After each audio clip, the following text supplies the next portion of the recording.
Hello, I'm Anna del Freo. I'm going to Ukraine to support our colleagues who live and work in war conditions. We cross the state border and drive through western Ukraine, surrounded by beautiful mountains. The first stop of our trip is the city of Ivano-Frankivsk. There is no fighting here, but there are thousands of refugees whose homes were taken away by the war. And here in Ivano-Frankivsk, they found shelter. Journalists are also among the refugees. I met with these journalists, at the local Center of Journalist Solidarity.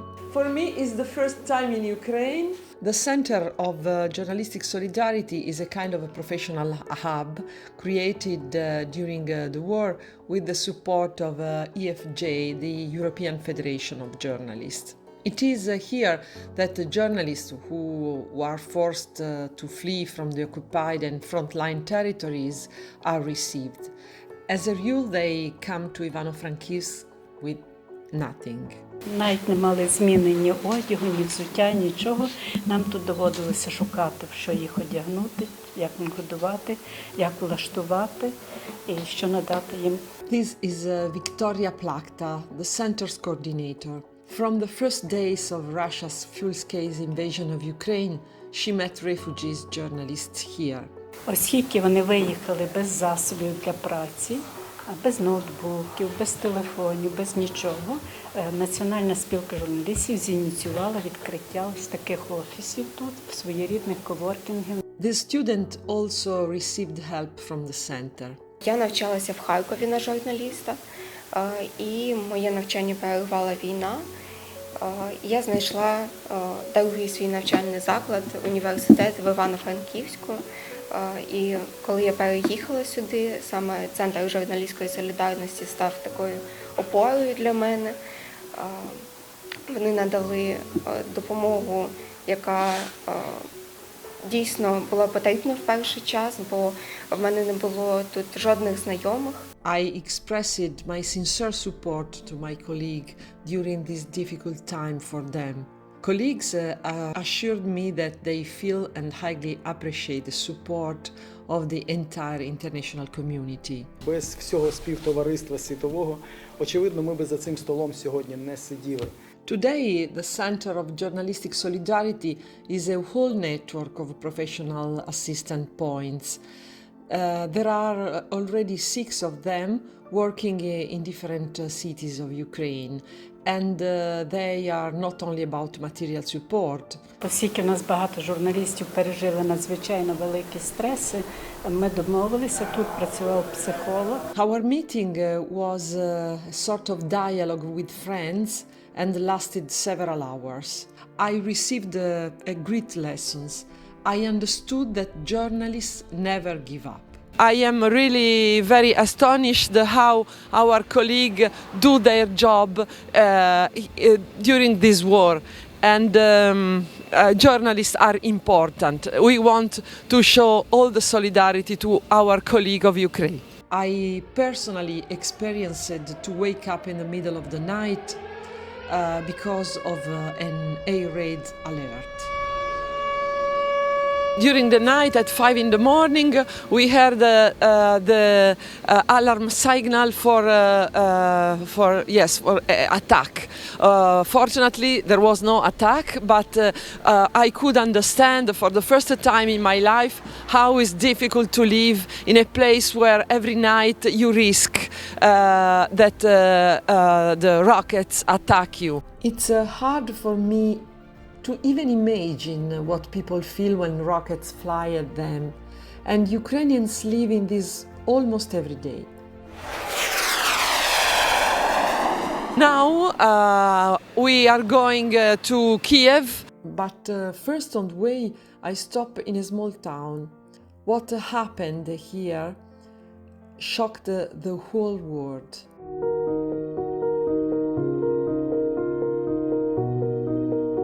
It is Bucha, the city where the most horrible massacre of the war took place. Bucha was under occupation for 28 days. Houses destroyed by Russian shelling and bullet-riddled cars still remind us the massacre. Ukrainians fought heroically for Bucha. Fierce liberation battles continued here. These broken Russian tanks now remind us of them.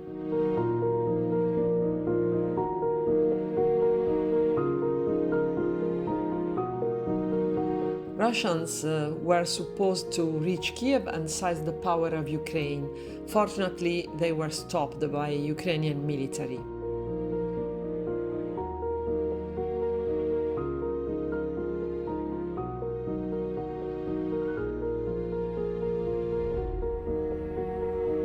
I leave Bucha, emotions overflow. I'm very impressed by these tanks because, I saw the same in Italy. We have the same for the Second World War. Of course, these are more modern, but it's the same. It's like the war.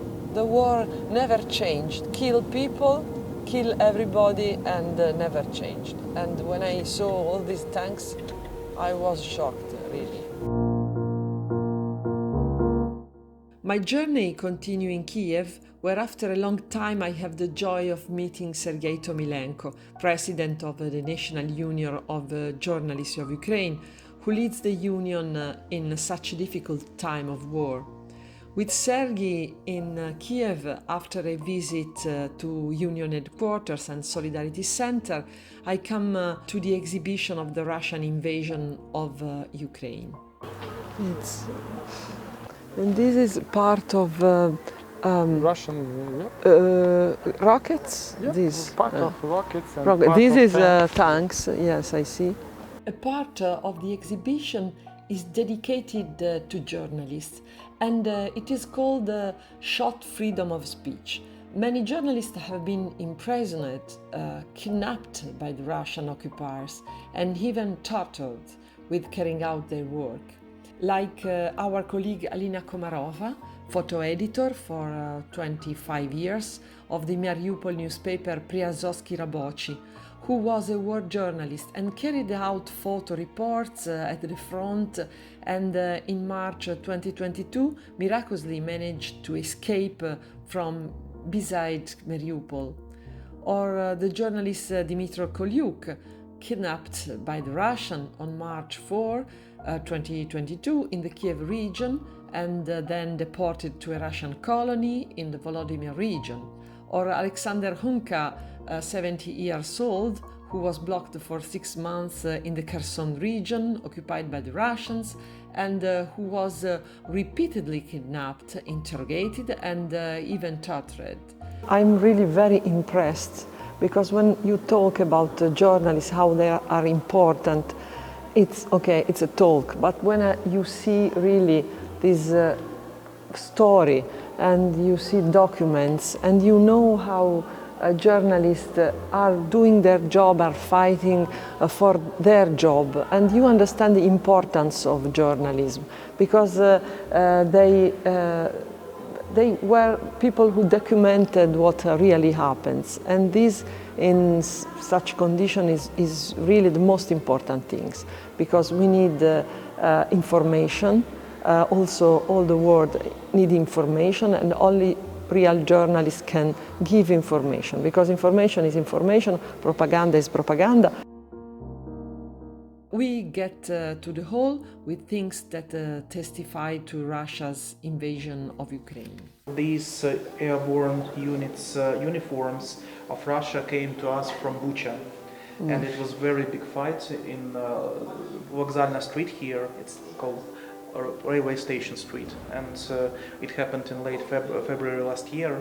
So a huge convoy of Russians, having more than 100 vehicles, was ambushed there. And it's interesting that right inside the vehicles we discovered the parade uniforms of Russians, and probably they were so confident in victory that they prepared for parade.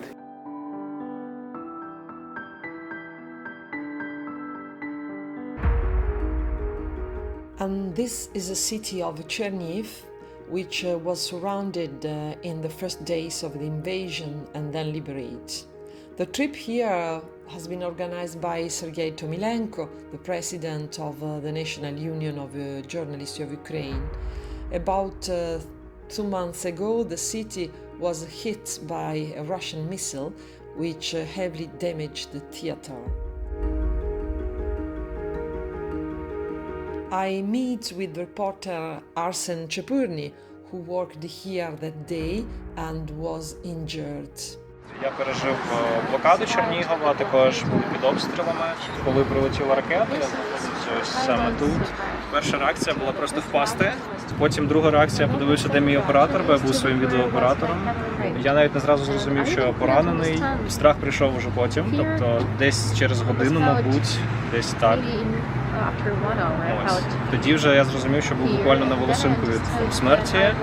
The director of the theater has invited us inside.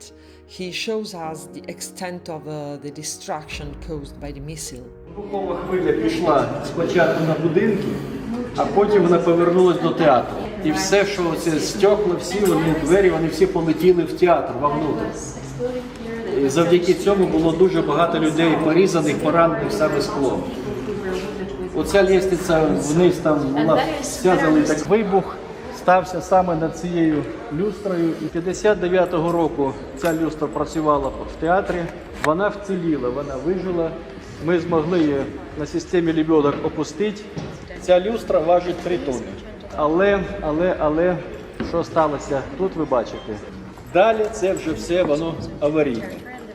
Під час вибуху почалася пожежа на даху. Пожежники додали води і ви бачите наслідки те, що воно сталося, на жаль. Глядач сказала, це головна сцена області. Глядач сказала на 800 місць. На сьогоднішній день чернігівський глядач позбавився цієї сцени, цього залу. I am really very impressed because this nice city in just an instant was so much damaged. And first of all, I'm thinking to people who were killed and injured, but also to culture, because this is a very strong attack to culture. This theater is culture, Ukrainian culture, world culture, and they destroyed not only the life of people, but also culture of the country.